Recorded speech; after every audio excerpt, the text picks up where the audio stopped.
టకీ టకీ అట. ఆయన ఎట్లున్నాడంటే కేసీఆర్ ఎడ్డవంటిన తెడ్డవనాలి, కేసీఆర్ టింగు టింగు అంటే టకీ టకీ అనాలి. సరే టకీ టకో టికీ టికో కానీ ఏదో ఒకటి పడేయారా అన్నట్టే ఎవరికి పడలేదు రాష్ట్రంలో. ఏం చెప్పింది ముఖ్యమంత్రి ఆ రోజు? ఈరోజు 26 జనవరి, ఈరోజు బంద్ ఉంటాయి బ్యాంకులు, కానీ మీరు తెల్లారు కొట్టంగా లేవగానే మీ ఫోన్లు మోత మోగుతాయి, టకీ టకీ అని పడతాయి అన్నాడు. పడుతున్నాయి టకీ టకీ అని. తులం బంగారం పడుతుంది ఆ టకీ టకీ అని. మా అక్కలు నడుతున్నా మా చెల్లెలను, పడుతుందా తులం బంగారం టకీ టకీ అని? శైలి లేపు చెప్పాలి, పడుతుందా పడతలేదా? 2500 పడుతుందా టకీ టకీమని? పడతలేదా? స్కూటీలు వస్తున్నాయా టకీ టకీమని? అసలేవా? మరి స్కాలర్షిప్లు పడుతున్నాయా టకీ టకీ అని? పడుతున్నాయా పడతలేవా? రైతు బంధు పడుతుందా టకీ టకీ అని? ఆఖరికి సఫాయి సిబ్బందికి పైసలు కూడా పడతలేవు టకీ టకీ అని. గ్రామ పంచాయతీ సిబ్బందికి, మున్సిపాలిటీ సిబ్బందికి వాళ్ళ జీతాలు కూడా పడతలేవు టకీ టకీ అని. ఇక ఈయనేమో టకీ టకీ అని కొత్త కొత్త కథలు చెప్తాను. ముఖ్యమంత్రి గారు నోరు తెలిస్తే నిజంగా ఒకటేమో ఆయనకు వచ్చింది తిట్ల పురాణం, ఇంకేం రాదు. తిట్టు రాబోయంటే మాత్రం జోరుగా తిడతాడు. మాకు రాదా తిట్లు? మనకు రావా ఊళ్ళల్లో తిట్లు? ఒక్కొక్కరికి మైక్ ఇస్తే ఇప్పుడు మీరు ఒక్కొక్కరు వాళ్ళ చెవులు మూసుకోవాలి, అట్లా తిట్టచ్చు. కానీ మనకు సంస్కారం ఉంది. నేను అంటాడు ముఖ్యమంత్రి, మీరు చూసిన అందరూ కొడంగల్లో యాడ్ను మాట్లాడండి. నిన్న ఏమంటాడు? కేసీఆర్ నువ్వు కొట్టుడు కాదు, నువ్వు నిలవాడు, సరిగ్గా నిలవాడు, కట్టలేకుండా నిలవాడు అంటుండు. ఒక 71 ఏళ్ల పెద్ద మనిషిని పట్టుకొని సంస్కారం లేని ముఖ్యమంత్రి గారు ఏమంటున్నాడు? కట్టబట్టుకొని నిలవాడు అంటుండు. నేను చెప్తున్నా ముఖ్యమంత్రికి, రేవంత్ రెడ్డి గారు నీకు సంస్కారం లేకపోవచ్చు, కానీ ఒక్కటి గుర్తుపెట్టుకో, కేసీఆర్ ఆయన నిలబడు కాదు, 4 కోట్ల తెలంగాణ ప్రజల ఆత్మగౌరవాన్ని నిలబెట్టిన వాడు కేసీఆర్. తెలంగాణ అనే రాష్ట్రాన్ని ఏర్పాటు చేసి దేశం ముందు సమున్నతంగా నిలబెట్టిన వాడు కేసీఆర్. అందుకే మా చెల్లె రజని ఒక మాట అన్నది నిన్న, నాకు బాగా నచ్చింది. ఏమన్నా దొరికేనా? రేవంత్, కేసీఆర్ కట్ట లేకుండా నిలబడతాడు, కానీ నువ్వు కమిషన్ లేకుండా ప్రభుత్వాన్ని నడుపురా నాయన అని చెప్పింది. కమిషన్ తీసుకోకుండా ప్రభుత్వాన్ని నడుపు దమ్ముంటే ఆయన కట్ట లేకుండా కాదు మంచిగా నిలబడతాడు. ఆయన కొడితే ఎట్లుంటుందో నువ్వు కాదు, నీ పాత గురువు గారిని అడుగు చెప్తాడు కొడితే ఎట్లుంటుందో. నీ ఇప్పుడు గురువుని అడుగు, నీ గురువుని అడుగు, రాహుల్ గాంధీ వాళ్ళ అమ్మని అడుగు చెప్తుంది. ఎట్లా ఢిల్లీ మెడలు వంచి తెలంగాణ తెచ్చిండో కేసీఆర్ కొడితే ఎట్లుంటుందో ఆ దెబ్బ తిన్నోళ్ళని అడుగు తెలుస్తుంది. ఆయన నాకు తెలియక అడుగుతా, ఈయనకు కేసీఆర్కి ఏమైనా పోలికున్నది అసలు? కేసీఆర్ ఏమో హిస్టరీ, కేసీఆర్ అంటే హిస్టరీ, రేవంత్ రెడ్డి అంటే లాటరీ. టికెట్ కొనకుండా లాటరీ గెలిచిపోయాడు, టికెట్ కొనకుండా లాటరీ గెలిచినాడు రేవంత్ రెడ్డి. తప్పిదారి అడ్డిమారి గుడి దెబ్బలు ముఖ్యమంత్రి అయితే ఆవుతలేడు మనిషి. అరే అయ్యా, నీకంటే ముందు చాలా మంది పనిచేశారు నాయన ముఖ్యమంత్రులు. రేవంత్ ఒక్కటి గుర్తుపెట్టుకో, ఒకటి యాది పెట్టుకో, కేసీఆర్ పేరును నువ్వు కాదు కదా, కాంగ్రెస్ తాత జేజమ్మలు దిగచ్చినా ఎవరు మర్పించలేరు. తెలంగాణ ఉన్నంత కాలం, తెలంగాణ రాష్ట్రం ఉన్నంత కాలం తెలంగాణ ఎవరు తెచ్చిండ్రు అంటే ఎవరంటారు? మరి ఇట్లున్నాక ఆయన ఏం బిక్తాడు నాకు అర్థం కాదు.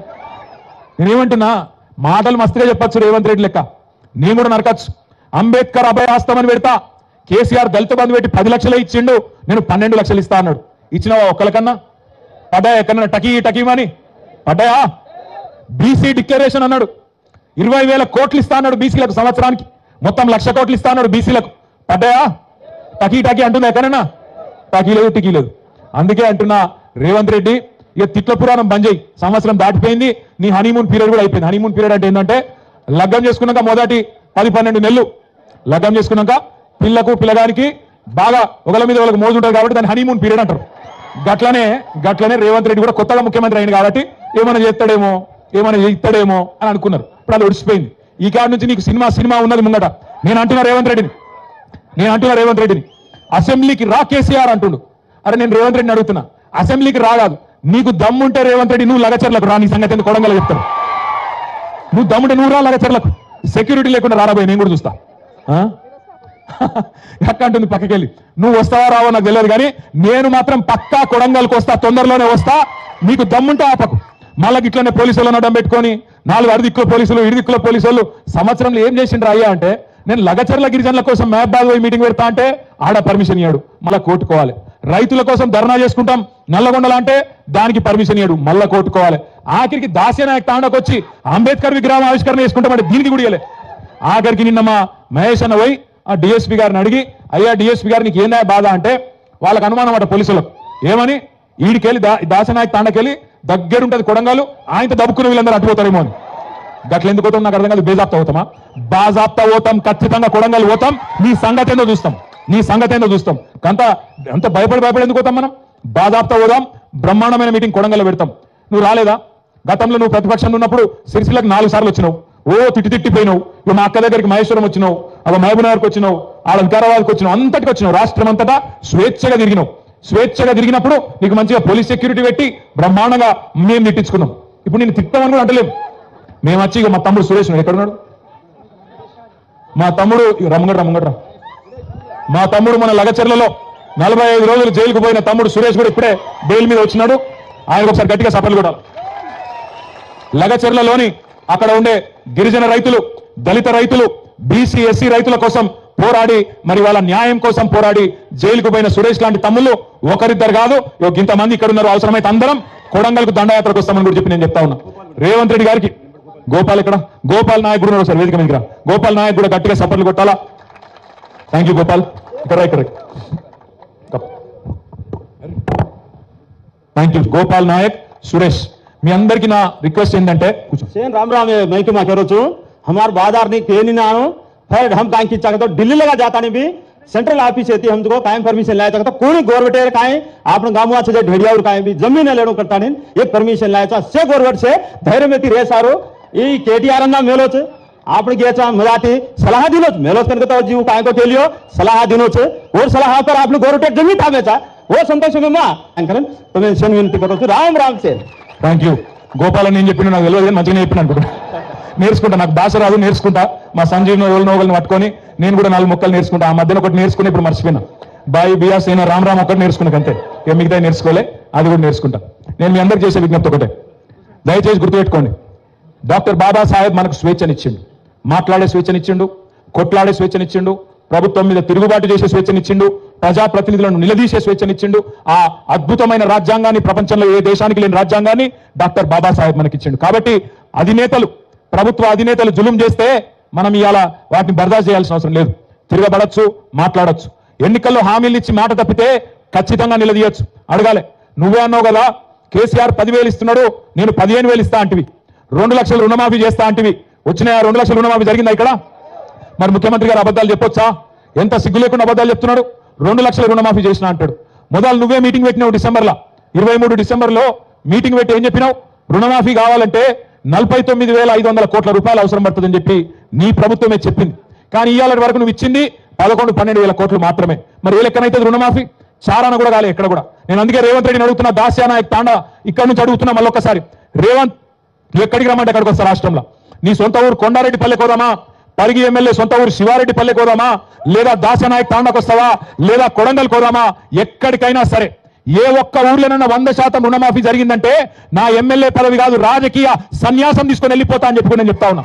గిన్ని అబద్ధాలు, గింత పచ్చి అబద్ధాలు చెప్పిన ఒక ముఖ్యమంత్రికి శోభనీయది, అది మంచిది కాదు. నేను చెప్తున్నాడు ఇంకొక అబద్ధం. రాష్ట్రంలో రైతు కూలీలందరికీ 12,000 రూపాయలు ఇచ్చేసినట. ఈ తాండాలో ఉండే రైతు కూలీలందరికీ వచ్చినాయి ఆ పైసలు. మొత్తం రాష్ట్రంలో ఉండే లక్షలాది మందికి 10 కోట్లు ఇచ్చిండు. కానీ అందరి ఖాతాలలో టకీమని 12,000 వేసేసినా అయిపోయింది అని చెప్పి నేను ముఖ్యమంత్రి గారు చెప్తా ఉన్నారు. ఇంత పచ్చి అబద్ధాలు ముఖ్యమంత్రి చెప్పవచ్చునా? ఇంత దుర్మార్గంగా మాట్లాడవచ్చునా? కేసీఆర్ గారు 28,000 కోట్ల రుణమాఫీ చేసిండని చెప్పి నువ్వే చెప్తావు అసెంబ్లీలో. మళ్ళీ నిన్న నువ్వే కేసీఆర్ 12,000 కోట్లే చేసిండని మళ్ళీ అబద్ధం చెప్తాడు. ఇంత పచ్చి అబద్ధాల ముఖ్యమంత్రిని మనం కూడా అందుకే పేరు మారవాలి. ఆయన పేరు అనుముల రేవంత్ రెడ్డి కాదు, అబద్ధాల రేవంత్ రెడ్డి. అబద్ధాలు తప్ప నిజం మాత్రం మాట్లాడాడు. ఆయనకేదో శాపం ఉన్నట్టుంది. నిజం చెప్తే తల 1000 ముక్కలు అవుతుందని కూడా శాపం పెట్టినట్టున్నాడు. అందుకే అబద్ధాలు తప్ప ఒక్క నిజం కూడా రాదు ఆయన నోట్లకెళ్ళి. దయచేసి నేను మేము కోరేది ఒకటే, మా రైతన్నలు ముఖ్యంగా కోరేది, వాళ్ళ ముఖ్యమంత్రి మాట మార్చిండు. 15,000 అన్నాడు, ఇప్పుడు 12,000 ఇస్తా అంటున్నాడు. ఆ 12,000 కూడా ఎప్పుడు ఇస్తాడో ఎవరికి తెలియదు. మార్చి 31 అంటున్నాడు. ఒకటి యాది పెట్టుకోండి, ఒకటి ఖచ్చితంగా గుర్తుపెట్టుకోండి. ఈ ముఖ్యమంత్రి ఈ ప్రభుత్వం వచ్చినాక ఇప్పటి వరకు రూపాయి రైతు బంధు కూడా ఇయ్యలే మీకు. ఆనాడు మన ప్రభుత్వం ఉన్నప్పుడు డిసెంబర్ 2023కు ముందు 7,600 కోట్ల రూపాయలు మనం మొత్తం కూడబెట్టి యాసంగి 2023లో రైతు బంధు కోసం పెట్టినాం. పెడితే ఇదే రేవంత్ రెడ్డి, ఉత్తమ్ కుమార్ రెడ్డి వీళ్ళందరూ ఎలక్షన్ కమిషనర్ దగ్గర పోయి ఉత్తరం ఇచ్చినారు. మీరు రైతు బంధు ఇప్పుడేస్తే మొత్తం మళ్ళా ఓట్లన్నీ కేసీఆర్కి గుద్దుతారు, కాబట్టి ఆపేయండి అని చెప్పి ఇదే రేవంత్ రెడ్డి, ఇదే ఉత్తమ్ కుమార్ రెడ్డి, ఇదే కాంగ్రెస్ పార్టీ ఆనాడు ఎన్నికల కమిషన్ దగ్గర పోయి ఆ రోజు ఆపిచ్చింది. అవే పైసలు, అవే 7,600 కోట్ల రూపాయలు మన ప్రభుత్వం, మన కేసీఆర్ గారు మన రైతుల కోసం పెట్టిన పైసలను 6 నెలలు సతాయించి దాదాపు పార్లమెంట్ ఎలక్షన్లప్పుడు ఓట్లప్పుడు మాత్రమే మీకు రైతు బంధు వేసిండు. ఆ తర్వాత ఒక్క రూపాయి కూడా ఈ రోజు వరకు ఇయ్యలే. వానాకాలం రైతు బంధు కొట్టిండు, మళ్ళీ ఇప్పుడు యాసంగి రైతు బంధు మళ్ళీ డ్రామా చేస్తా ఉన్నాడు. 15,000 కాదు 12,000 అని చెప్తా ఉన్నాడు. అందుకే నేను మా రైతన్నలందరికీ ఒకటే విజ్ఞప్తి చేస్తున్నా, గుర్తుపెట్టుకోండి, ఎగ్గొట్టిన వానాకాలం రైతు బంధు కూడా మీకు రేవంత్ రెడ్డి బాకీ ఉన్నాడు 7,500 రూపాయలు. అది కూడా మళ్ళీ ఈయన చెప్పిన లెక్క ప్రకారం అయితే మరి తప్పకుండా 15,000 రూపాయలు మీకు అక్కడ కూడా బాకీ ఉన్నాడు. అదేవిధంగా మీకు మొదటి విడత యాసంగి 2023 కూడా ఎకరానికి 2,500 బాకీ ఉన్నాడు. మొత్తం కలిపి సంవత్సర కాలంగా ఒక్కొక్క ఎకరానికి ఒక రైతు బంధు విషయంలోనే రేవంత్ రెడ్డి ప్రభుత్వం కాంగ్రెస్ ప్రభుత్వం ఒక ఎకరానికి 17,500 రూపాయలు ఒక్కొక్క రైతుకు బాకీ ఉన్నది. మీకు 4 ఎకరాలు ఉన్నదనుకో పొలం, ఒక్కొక్క ఎకరానికి రేవంత్ రెడ్డి మీకు 70,000 రూపాయలు బాకీ ఉన్నాడు. ఈ సంవత్సర కాలానికి 17,500 ఒక ఎకరం, 2 ఎకరాలకు 35,000, 4 ఎకరాలుంటే 70,000 రూపాయలు మీకు రేవంత్ రెడ్డి ప్రభుత్వం బాకీ ఉన్నది. వీళ్ళు ఓట్లప్పుడే దొరుకుతారు, మళ్ళా ఓట్లు అయిపోయినంటే మళ్ళీ దొరకరు. ఇప్పుడు మళ్ళీ సర్పంచ్ ఎలక్షన్లు ఉన్నాయి, మళ్ళీ రేపు మీ తాండాలో కూడా ఎలక్షన్ ఉంటుంది, మీ మండలం చౌడాపూర్లో కూడా ఎలక్షన్ ఉంటుంది. మళ్ళీ ఎలక్షన్లు ఉన్నాయి కాబట్టి రైతు బంధు డ్రామా. అప్పుడు పార్లమెంట్ ఎలక్షన్ అప్పుడు మళ్ళీ వేసినట్టు చేసిండు పైసలు, మళ్ళీ గాయం. మళ్ళీ ఇప్పుడు ఎలక్షన్లు ఉన్నాయి కాబట్టి మళ్ళీ డ్రామా. ఎలక్షన్లు బంద్ అయినాయి అంటే మళ్ళీ దొరకరు. అందుకే కాంగ్రెస్ వాళ్ళు వస్తారు కదా, మళ్ళీ ఓట్లకి ఇంటింటికి అడగండి ఏమాయ కొడక మరి వానకాలం రైతు బంధు పైసలు ఏమాయ అడగండి. మొత్తం ఒక్కొక్క ఎకరానికి 17,500 బాకీ ఉన్నాడు కదా, ఎప్పుడు ఇస్తాడు రేవంత్ రెడ్డి అని అడగండి. మొత్తం 17,500 ఇచ్చేదాకా దయచేసి ఖచ్చితంగా రైతన్నలు పట్టుబట్టాలి గట్టిగా మీ సప్పట్లతో రేవంత్ రెడ్డికి మీ నిరసన చెప్పాలని చెప్పి నేను కోరుతా ఉన్నా. మా ఆడబిడ్డలు కూడా మీకు రేవంత్ రెడ్డి గారు 1-2 కాదు 12-13 నెలలకు 2,500 రూపాయలు చొప్పున బాకీ ఉన్నాడు, 30,000 రూపాయలు బాకీ ఉన్నాడు. అడగాలి మీరు ఏమై కొడుక మరి 30,000 ఎప్పుడు ఇస్తావు, మరి అది ఇచ్చినాకనే మాట ఓటు అడుగు అని ఖచ్చితంగా అడగాలి. లగ్గమైన ఆడపిల్లలు ఈ సంవత్సర కాలంలో ఉంటే అన్న మరి తులం బంగారం ఏది అని అడగాలి. ఇట్లా మనం అడగకపోతే ఆ మహానుభావుడు భారతరత్న డాక్టర్ బాబాసాహెబ్ రాసిన రాజ్యాంగానికి అర్థం ఉండదు.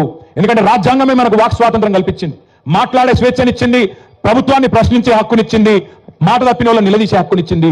ఖచ్చితంగా ఆ మహానుభావుడు చూపెట్టిన బాటలో నడుద్దాం. ఏ సమాజం కోసం అయితే అంబేద్కర్ గారు కలలు కన్నారో నిజంగా కూడా ఇందాక తమ్ముడు సంజీవ్ మాట్లాడుతూ చిన్న కులం పెద్ద కులం అని మాట్లాడు.